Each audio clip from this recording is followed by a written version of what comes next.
지난 한 주간 전 세계는 러시아의 대통령인 푸틴 대통령이 예비군 30만 명을 동원했다는 그 소식 때문에 이슈가 됐습니다.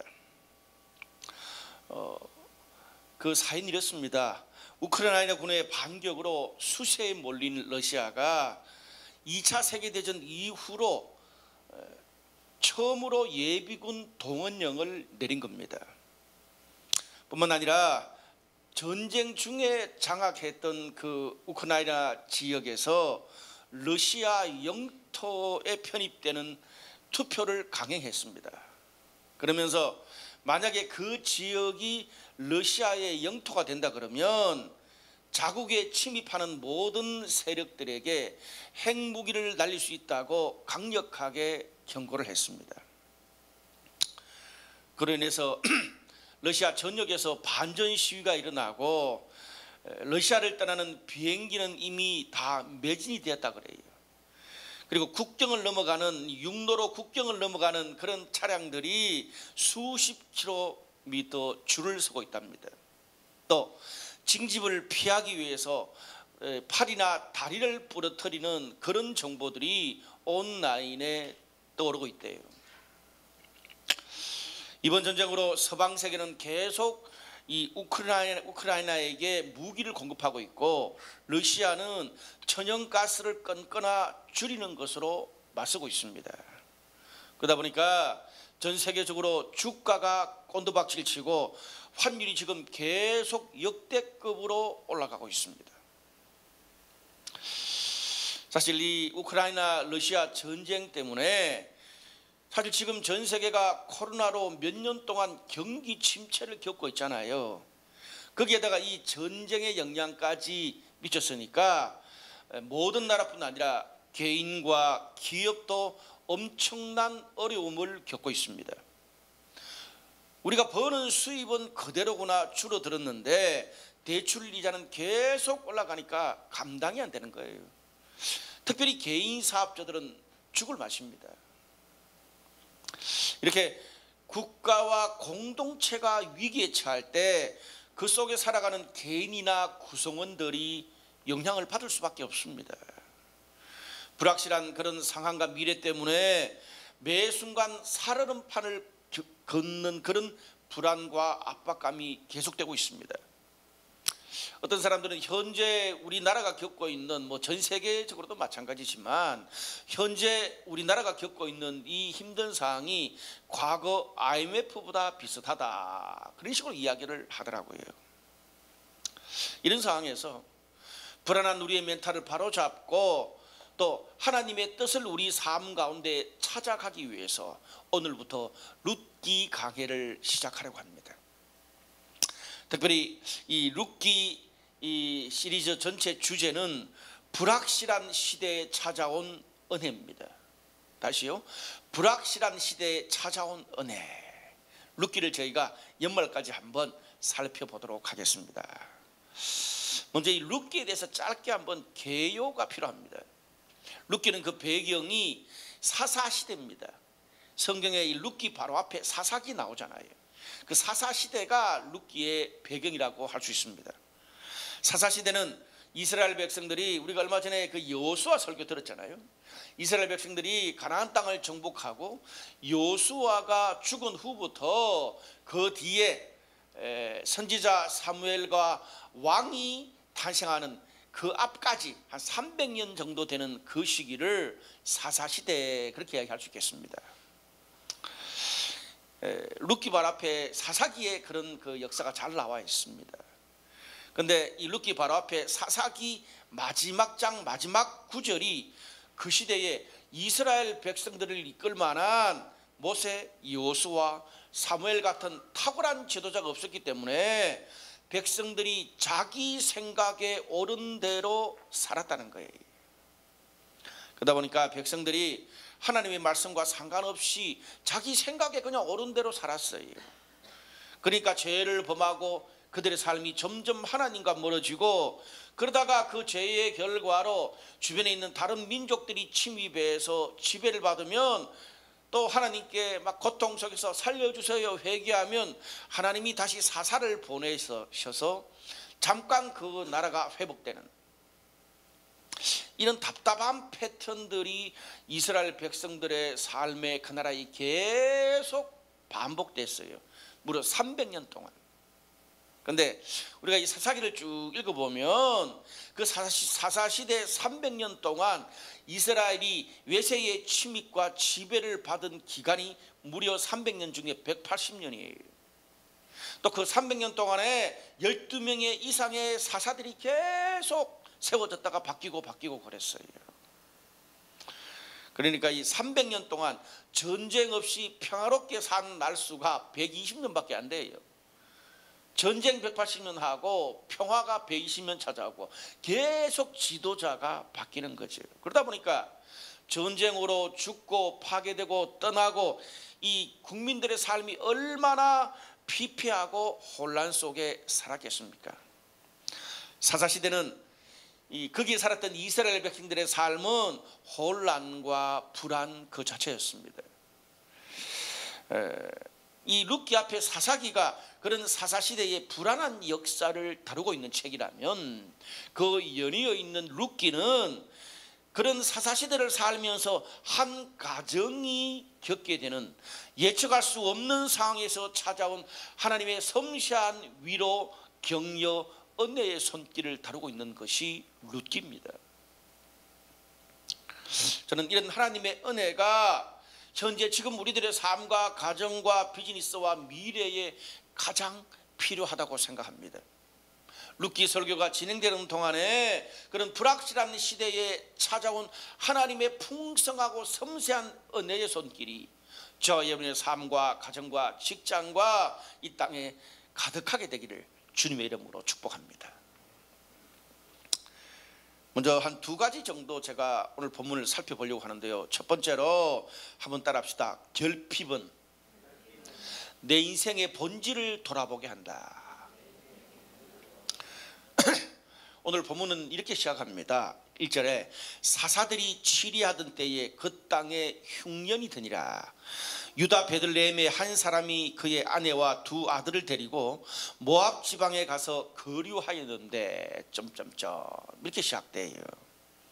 그러면서 5절까지 사사시대를 살아가는 이 엘리멜렉과 나오미 부부의 한 가정이 어떻게 파괴되고 어떻게 고통을 받게 되었는지를 자세하게 기록해주고 있습니다. 사사시대 혼란한 상황에서 오늘 본문이 뭐라 그래요? 이스라엘 땅에 흉년이 들어가지고 이 엘리멜렉 부부가 이 모압 땅으로 이사 갔다는 거예요. 삼중고죠. 사사시대 혼란한 상황, 전쟁 가운데서 또 흉년까지 겹쳤으니까 삼중고예요. 몇 년간 코로나 상황으로 지쳐있는 우리들에게 전쟁까지 일어나고 막 환율까지 올라가는 그런 우리들과 좀 비슷한 거죠. 그때 엘리멜렉이라는 사람이 아내 나오미와 함께 두 아들, 온 가족들이 이방 땅인 모압 땅에 가서 거주하게 되었습니다. 이스라엘 땅에 흉년이 들었으니까 먹고 살기 위해서 떠난 거겠죠. 나오미라는 그 이름의 뜻은 기쁨이고요. 두 아들인 말론과 기로는 병약하다, 쇠약하다는 뜻입니다. 한마디로 늘 아프고 병을 달고 다니는 자녀들이었어요. 그런데 중요한 것은 그들이 갔던 이 모압 땅은요, 이 모압 민족은 아브라함의 조카 롯의 후손들입니다.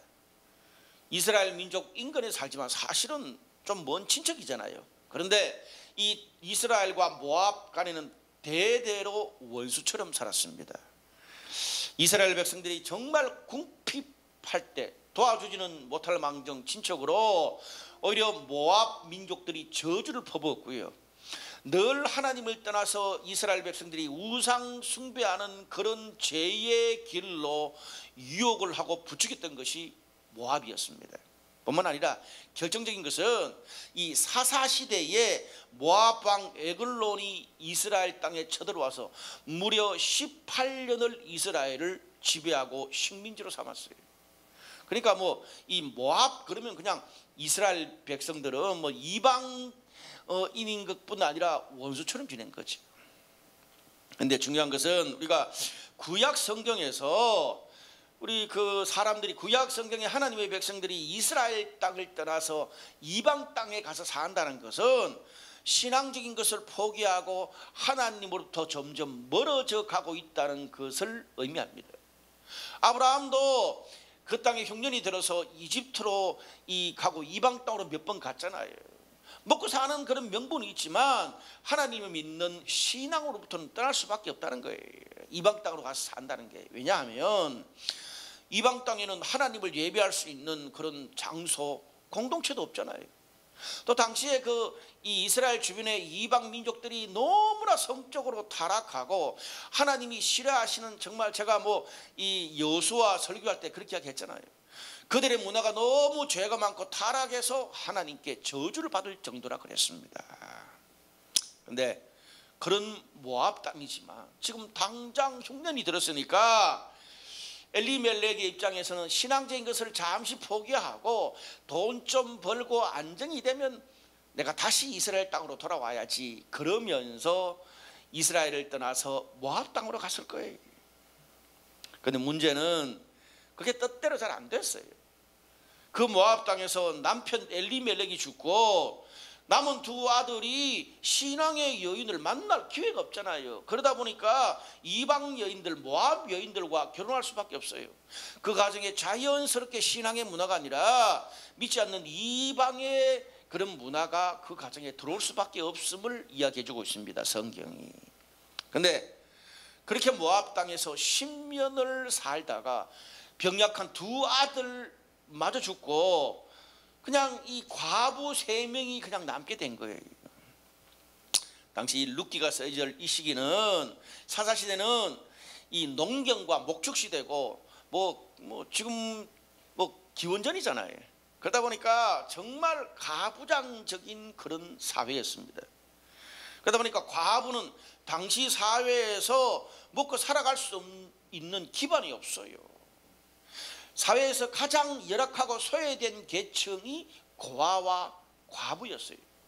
그러다 보니까 구약 성경에 계속 가장 열악한 소외된 계층을 대표하는 단어 고아와 과부를 돌보시는 하나님이란 말이 계속 등장하잖아요. 그게 뭐예요?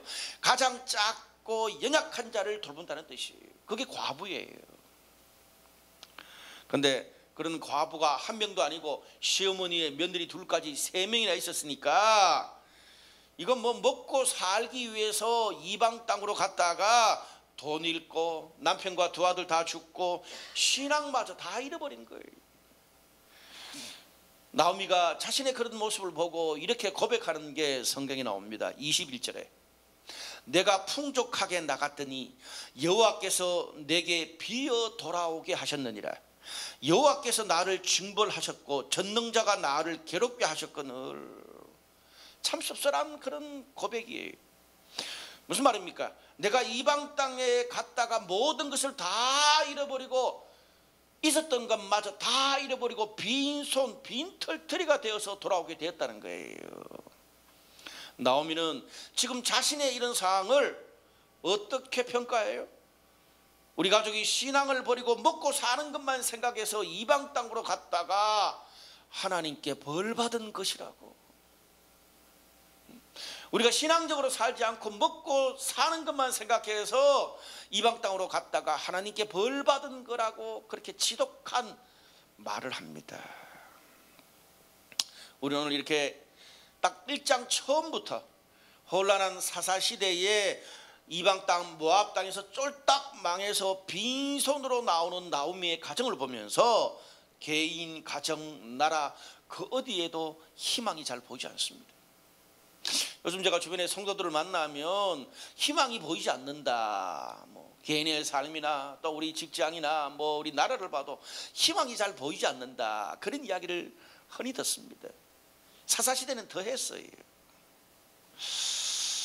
과연 이렇게 답이 없는 미래가 불확실한 이런 상황에서 하나님께서 어떻게 정말 대책이라고는 단 1도 없는 이 나오미의 가정과 신앙을 어떻게 다시 회복시키시는지를 보여주는 것이 룻기의 반전입니다. 여러분, 사람이 밑바닥에 나가떨어져도 어떻게 이렇게 나가떨어질 수 있을까요? 과연 나오미의 가정에 희망이 있을까요? 참 루키는 뭐 우리가 스토리를 알지만 사실 정말 너무나 참 흥미진진해요.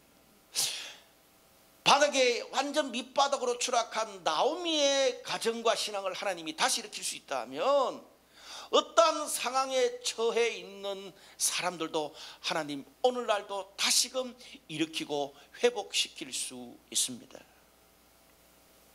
그런데 우리가 나오미의 삶을 보면서 이런 의문이 들잖아요. 아니, 왜 모든 것을 다 잃고 그렇게 밑바닥에 끝까지 추락할 때까지 갔을까?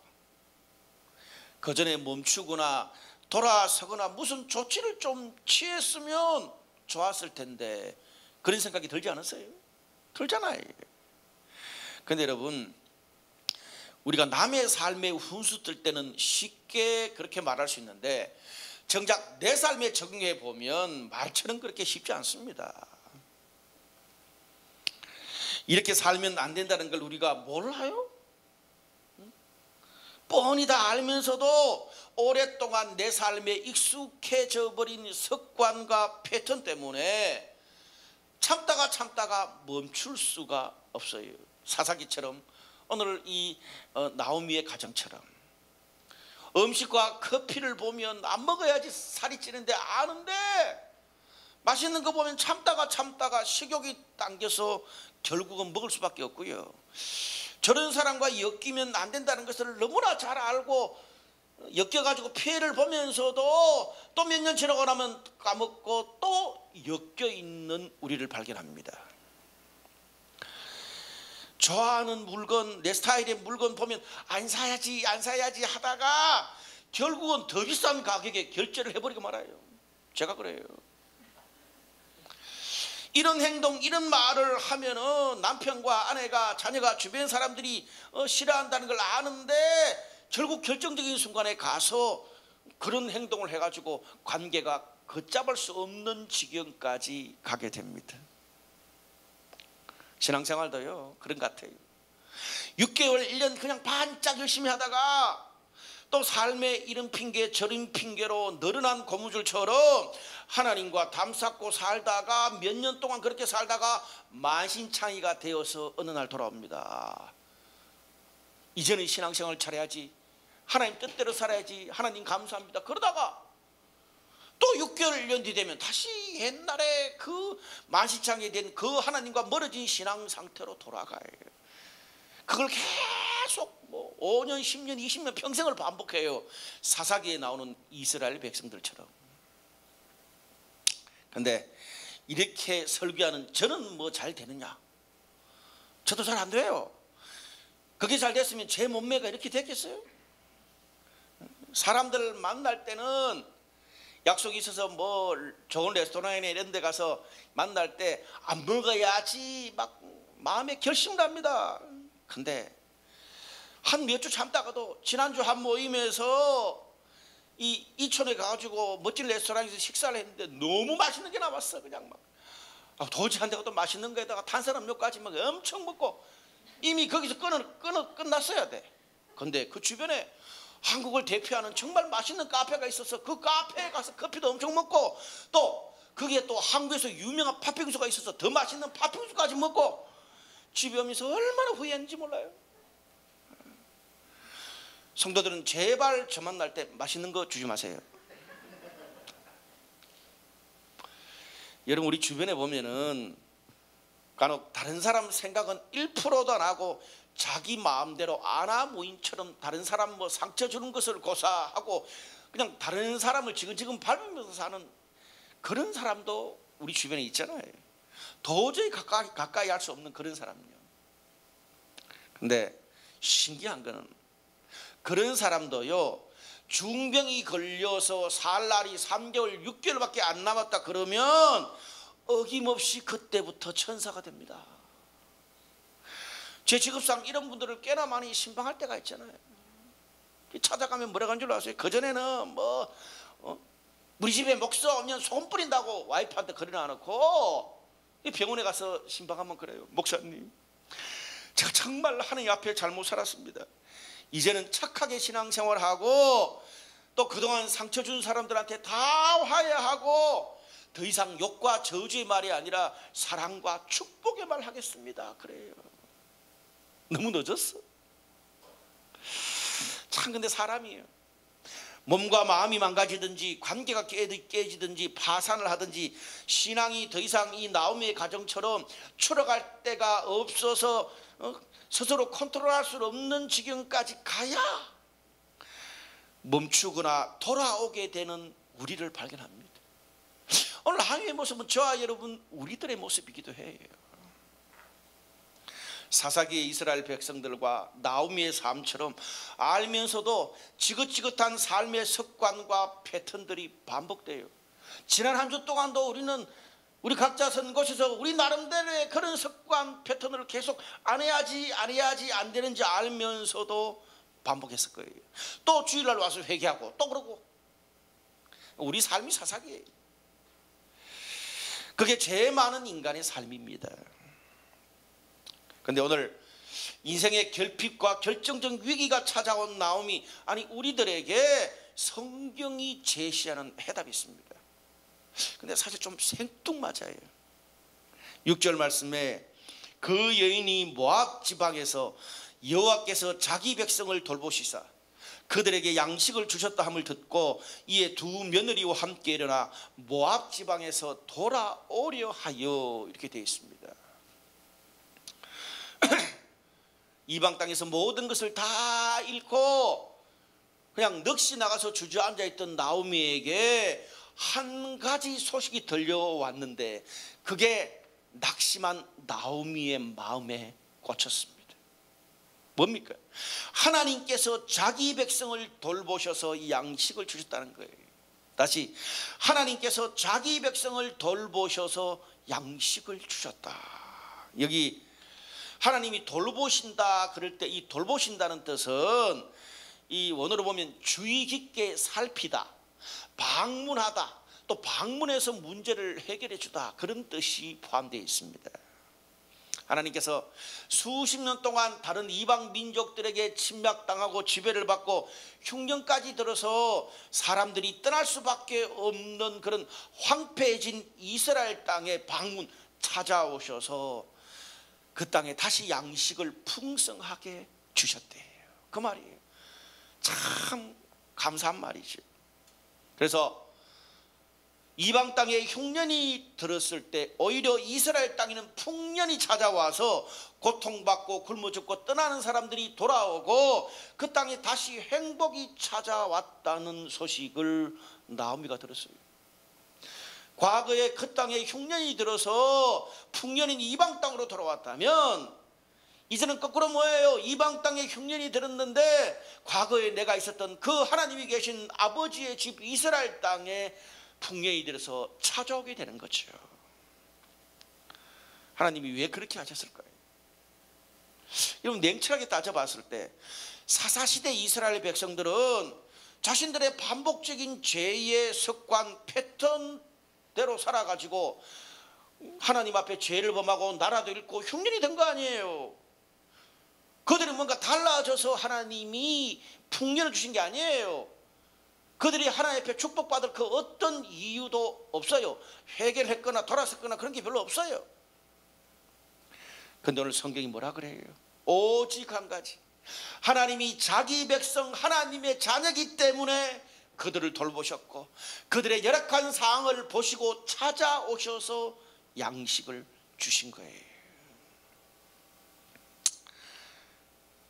나오미는요, 제가 뒤에도 좀 자세하게 말씀드리겠지만 아무것도 그냥 자신의 삶에서 길도 없는 그런 가운데서 자기 백성을 돌보시는 하나님의 사랑과 자비, 그것 하나만 붙들었습니다.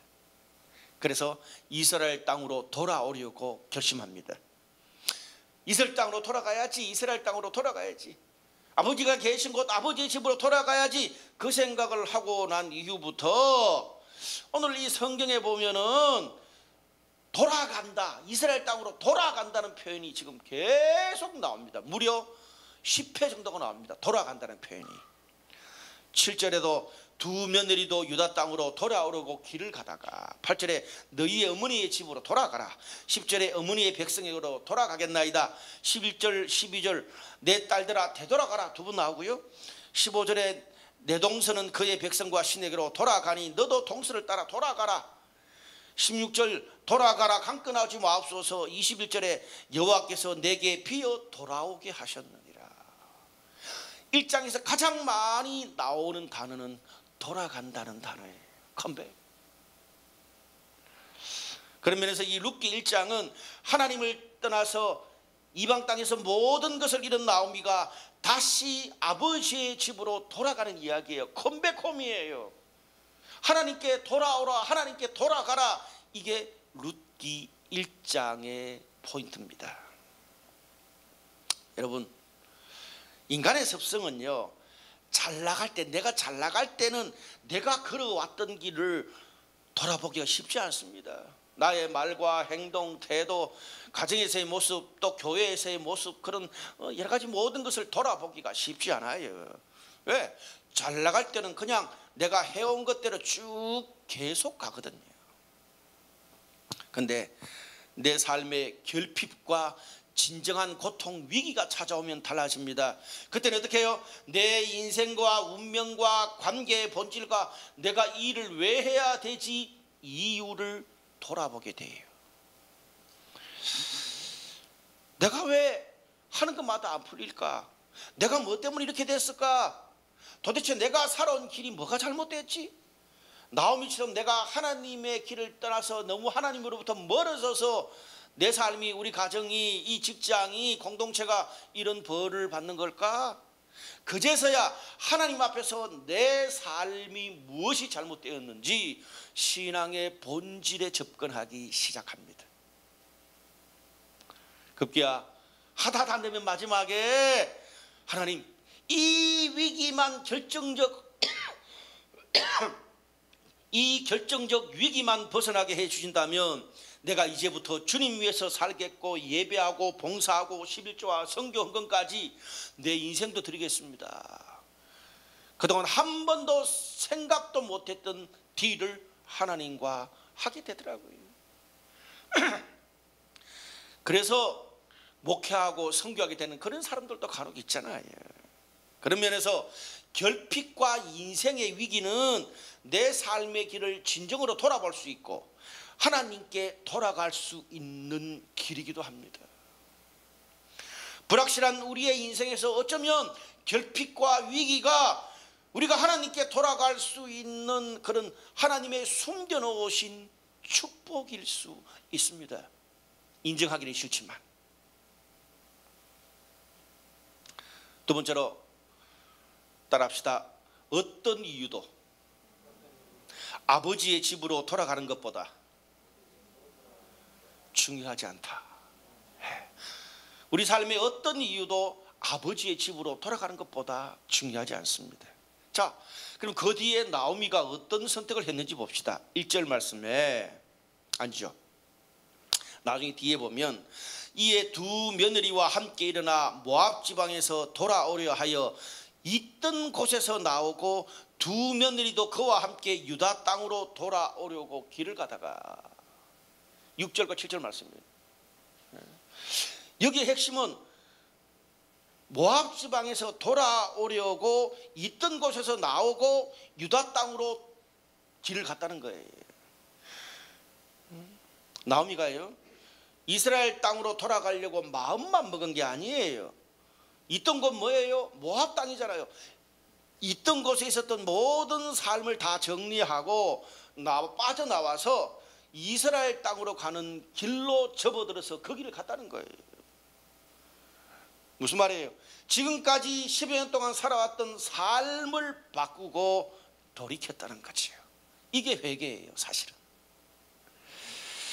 근데 사실 뭐 나오미도 인간이고 우리도 인간인데 나오미의 가정이 그동안 모압 땅에 살면서 이젠 하나님께 돌아가야지 얼마나 많이 생각했을까요? 남편이 죽었을 때 그때 그냥 돌아올 수도 있었을 거잖아요. 근데 그 뒤로 자식 둘이 죽기까지 10여 년을 산 걸 보면 돌아가야지 생각만 했다가 그냥 계속 결단하지 못하고 그대로 살았던 것 같아요.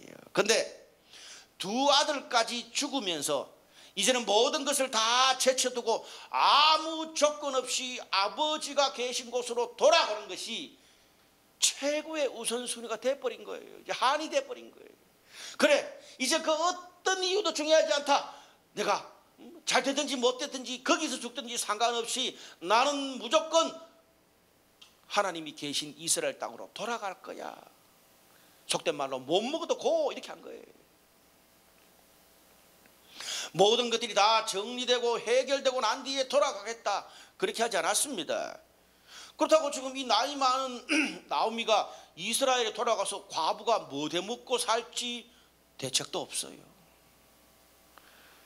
오늘 이 마지막 구절인 19절에서 21절까지 보면 나오미가 이스라엘 땅에 돌아왔을 때 온 성이 나오미의 처지를 보면서 떠들었어요. 비웃었다는 말이죠. 오죽했으면 그걸 보고 나오미가 자신의 이름을 나오미 기쁨이라고 말하지 말고 마라, 슬프다, 쓰다 이런 뜻이에요. 자기를 마라라고 부르라 그랬겠어요.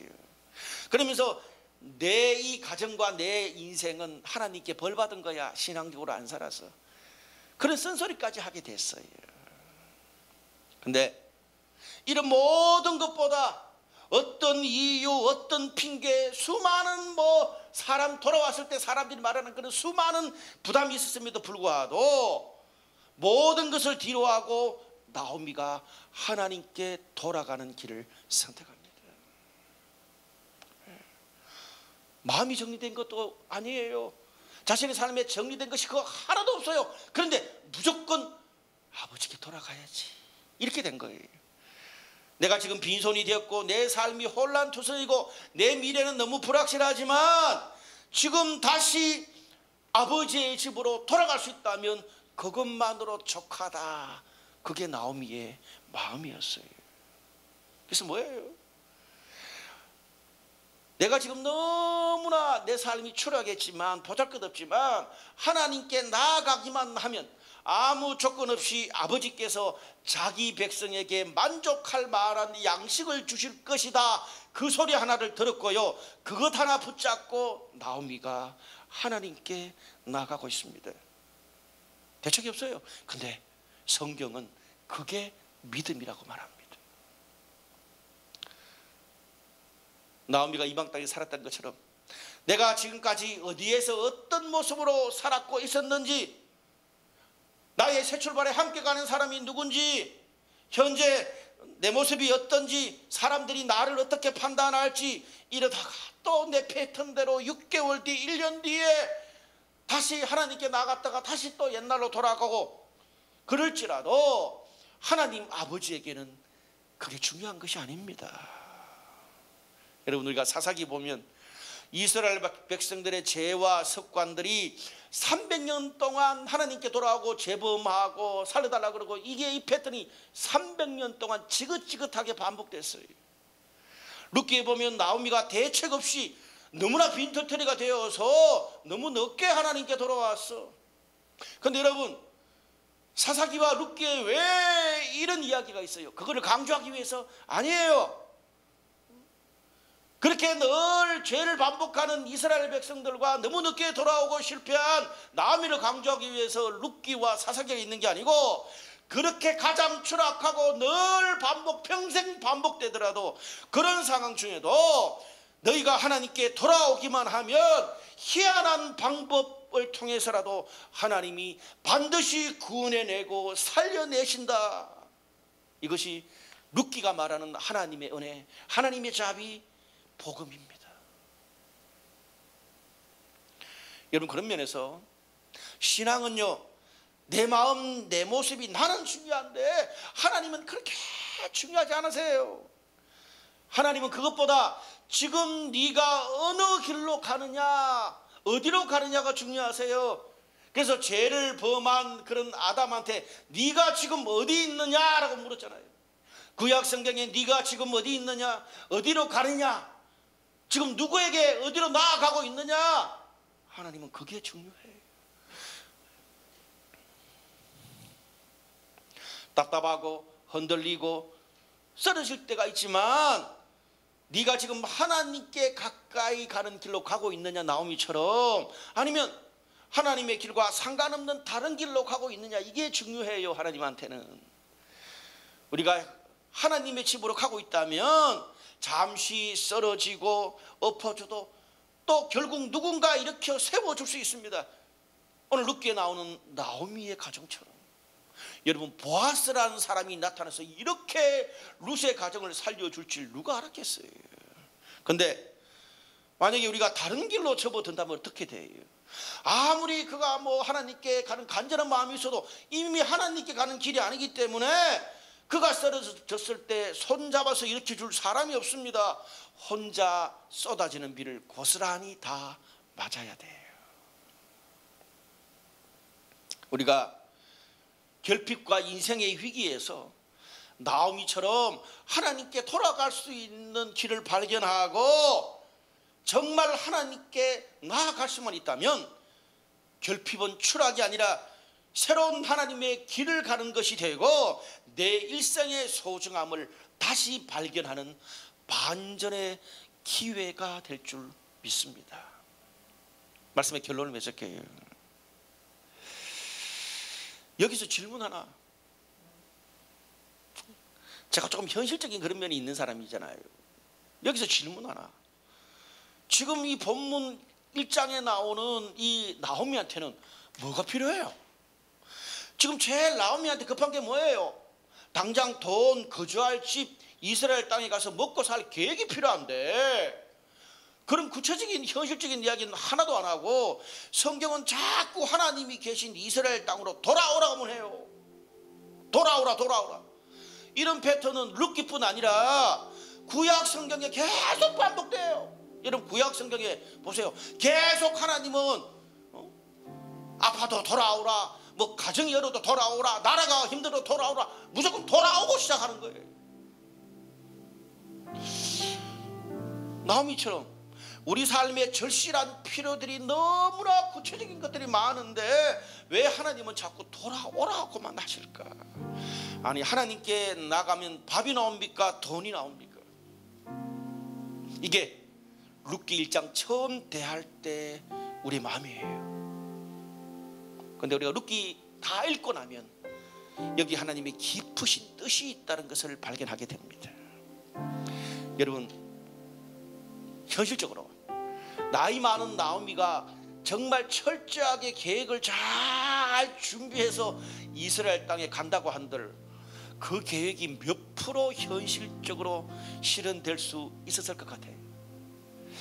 여러분, 우리의 인생도 미래도 아무리 철저하게 준비해봤자 내 삶이, 내 가정이, 내 직장생활이 우리 계획대로 우리의 미래가 돌아갑니까? 아니에요. 그래서 제가 늘 그러잖아요. 너무 별일 없이 잘 되면 불안하잖아요, 우리가. 근데 나오미가 두 눈 툭 감고 아무 대책 없이 아버지의 집으로 하나님께 돌아갔을 때에 룻기 4장에 가면 어떻게 이런 일이 상상도 할 수 없는 드라마틱한 일들이 일어납니다. 뭐예요? 하나님께 나갔더니 결국은 돈도 밥도 생각도 못했던 신앙과 명예까지 다 얻었습니다. 과거에 10여 년 동안 이방 땅에 가서 자기 힘으로 먹고 살고 잘해보려고 자신이 그동안 쌓았던 삶을 유지하려고 하는 모든 그런 노력이 있음에도 불구하고 다 잃어버렸다면 대책 없이 주님께 돌아오라고 그랬을 때 주님께 돌아와서 하나님의 말씀 따라 순종하면서 주님의 길을 갔을 때에 내가 원하는 것은 물론 말로 다 할 수 없는, 상상할 수 없는 풍성한 양식으로 채우셨습니다. 흉년이 들어 다 죽어가는 그런 세상에서 인생의 밑바닥에서 아무것도 없던 그런 나오미의 가정을 하나님이 신묘막측 기이하게 일으키시고 회복시키시고 채우셨습니다. 우리는 그것을 앞으로 룻기를 통해서 보게 될 것입니다. 오늘은 룻기에 자기 백성에게, 하나님께 나아가는 자기 백성에게 양식을 주시는 그 하나님의 돌보심이 오늘 나오미와 룻의 삶뿐 아니라 오늘 이 말씀을 듣는 저와 여러분, 우리의 삶, 우리의 가정, 우리의 직장, 우리의 비즈니스, 우리의 교회, 이 땅에도 계속되어지기를 주님의 이름으로